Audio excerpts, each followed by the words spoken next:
What if everything you thought you knew about the birth of modern science was wrong? Seriously. What if the very foundations of discovery were built not just in European labs, but, well, across continents and cultures in ways history books often just skip over?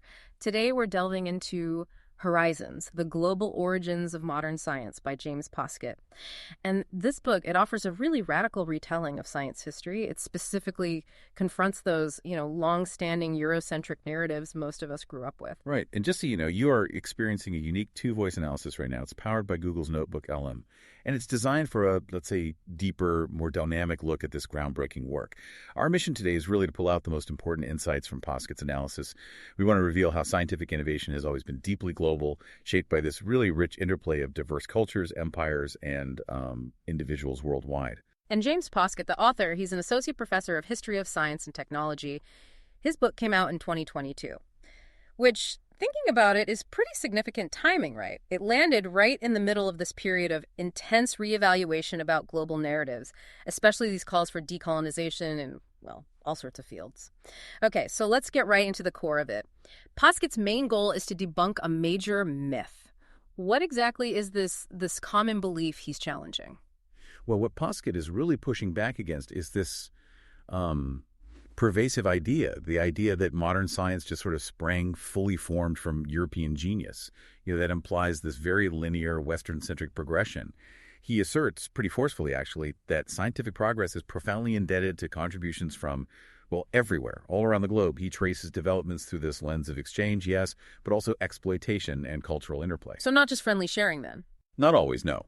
His purpose is definitely to advance a vision where understanding science's interconnected global roots can help inform current debates.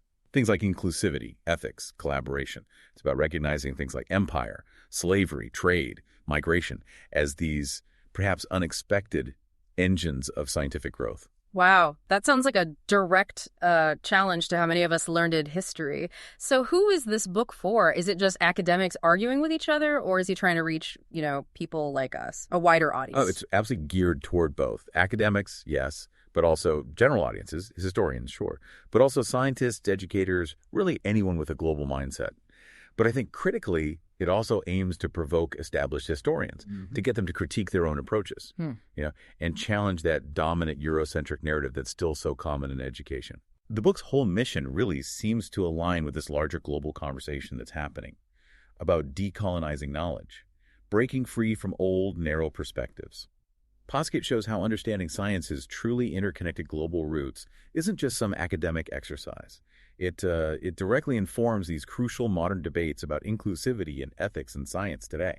Okay, so we've set the stage. It's a radical idea. But how does Poskett actually convince you, the reader? How does he get you to question what you've, always believed? What's his strategy for unseating these really deeply ingrained historical narratives? Well, he builds his case on very solid ground.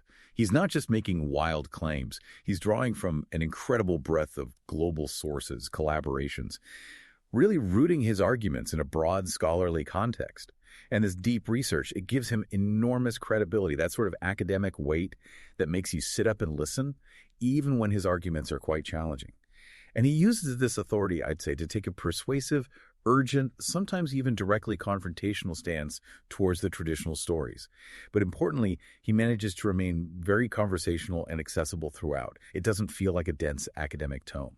Okay, so there's that strong intellectual foundation. But it's not just dry history, is it? I mean, you mentioned these stories. He really draws you in with these powerful, sometimes quite heartbreaking examples. Was there one anecdote that really stuck with you, something that made you fundamentally rethink a historical figure or event? Oh, absolutely. The book masterfully uses relatable and, sometimes impassioned anecdotes. He reveals moments where entire fields of knowledge or the contributions of brilliant minds from Africa or Asia were just systematically sidelined or even erased completely. Take, for example, his discussion of Isaac Newton. He talks about how some of Newton's groundbreaking work on gravity and motion, particularly his understanding of tides, well, it seems it was informed by knowledge derived from enslaved people. Enslaved people? Yes, in the Caribbean. They had unique observations about the ocean, about the tides, based on their lived experience. And suddenly you're not just reading history anymore. You're feeling this profound sense of historical injustice, which then makes his larger arguments about global contributions land with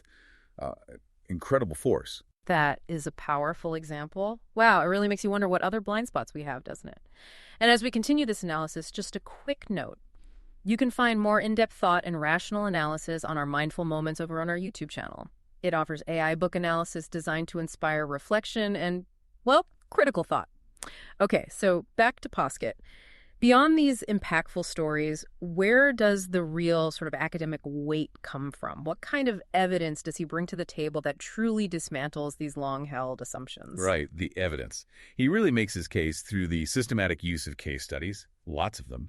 He demonstrates, for instance, how Copernicus relied heavily on Arabic mathematics for his heliocentric model. Ah, okay. It shows that European breakthroughs often build directly upon centuries of non-European scholarship. It wasn't out of nowhere.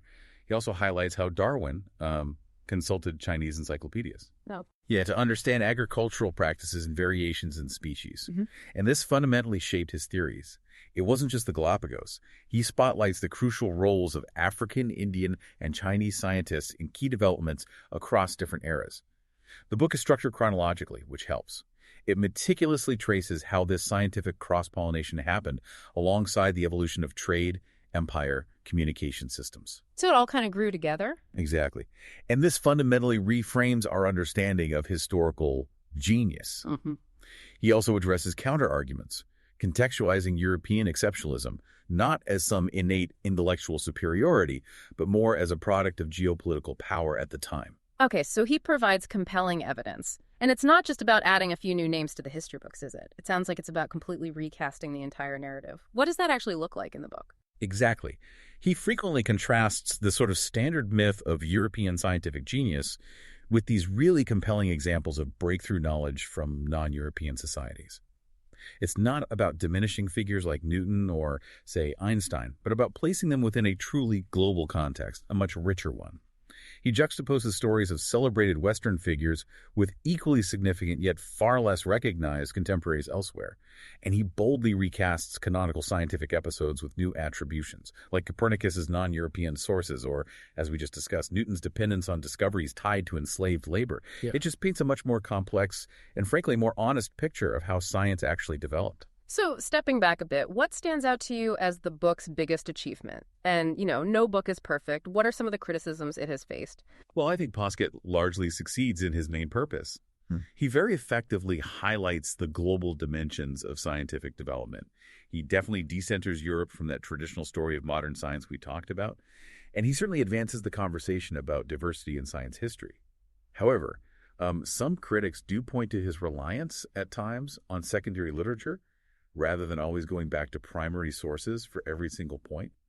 And some argue that these sweeping generalizations, while powerful, can sometimes lead to a lack of nuance in specific historical cases. Okay, a bit broad, maybe. Perhaps in places. There's also the critique that he sometimes blurs the line a bit between what we'd call genuine scientific innovation and broader cultural exchange, which isn't quite the same thing.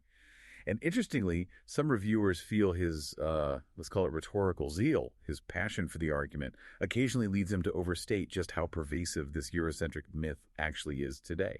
Or conversely, maybe even undersell some genuinely unique European contributions in the process. It's a balancing act, isn't it? It always is.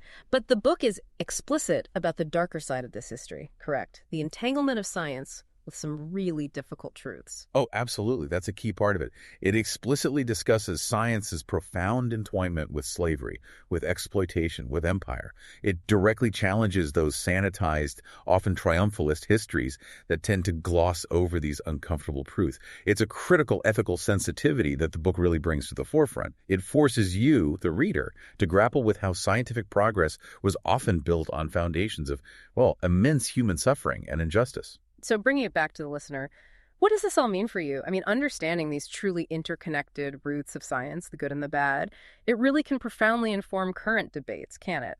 About inclusivity, ethics, collaboration, not just in science, but beyond. It challenges us all to look beyond simplistic narratives. Exactly. And maybe a final thought to leave you with. If our understanding of scientific history is fundamentally reshaped by these global contributions and by their often dark contexts, what does that imply?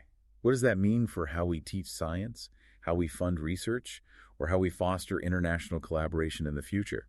How should this knowledge, this more complex history, influence our present actions, both in the scientific community and in education more broadly? That's a really important question to ponder. We definitely encourage you to keep thinking critically about these complex ideas long after this discussion ends. You can find more thought provoking content, including our mindful moments analyses and our podcasts, for continued exploration of these kinds of ideas. And if you found this illuminating, please subscribe to our channel. Maybe share it with someone else who loves to learn. And consider purchasing Horizons by James Poskett. There's a link in our description, and it helps support the author. And always keep thinking critically.